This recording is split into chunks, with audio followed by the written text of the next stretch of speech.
Jordan executes prisoners in retaliation for ISIS killing of pilot. Jordan swiftly responded to the brutal killing of one of its fighter pilots by ISIS, announcing the executions of 2 jihadist prisoners early Wednesday.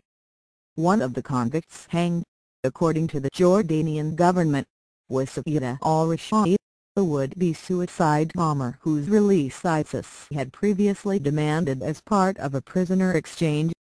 The other was Ziad Karbouli, the former top aide to the deceased leader of al-Qaeda in Iraq, Abu Musab al-Zarqawi.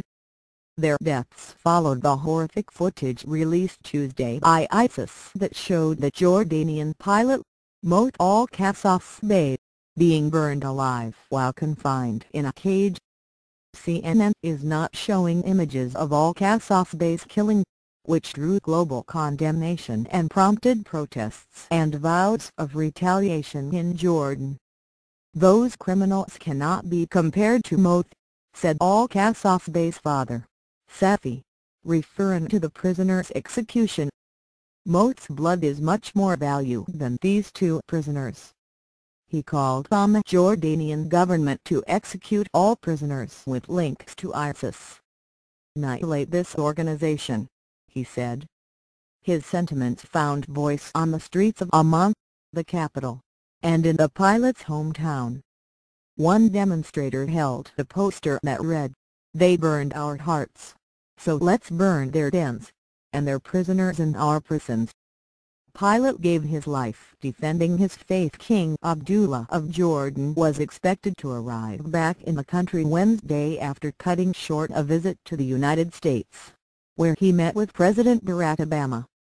There were calls to gather at the airport where the king was due to arrive to show support. The brave pilot gave his life defending his faith, country and nation, and joined other Jordanian martyrs who gave their lives for Jordan, King Abdullah said in a televised statement Tuesday, describing ISIS as a cowardly and deviant group that has nothing to do with Islam.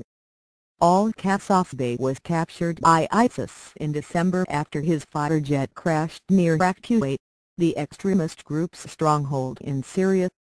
He was participating in the U.S.-led air campaign against ISIS targets. An earth-shaking retaliation. Jordanian government spokesman Mohammed al-Mamani vowed an earth-shaking retaliation and a revenge that equals the tragedy that has befallen the Jordanians.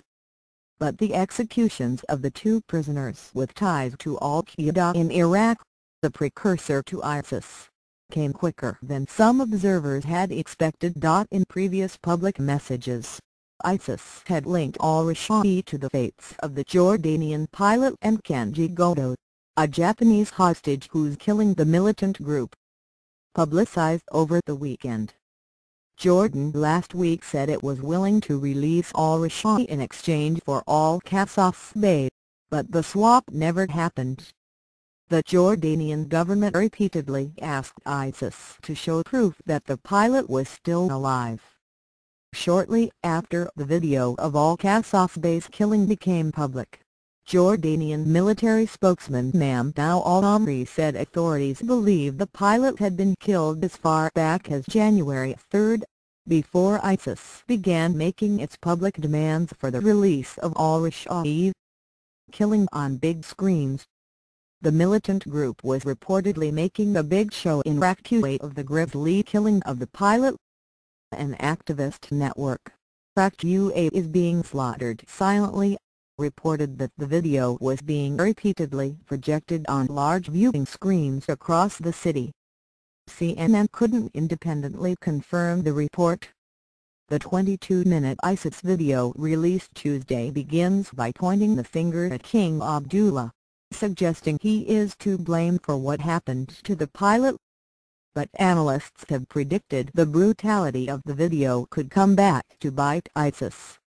"I think there's likely to be a backlash, particularly in Jordan," said Paul Cruikshank, a CNN terrorism analyst.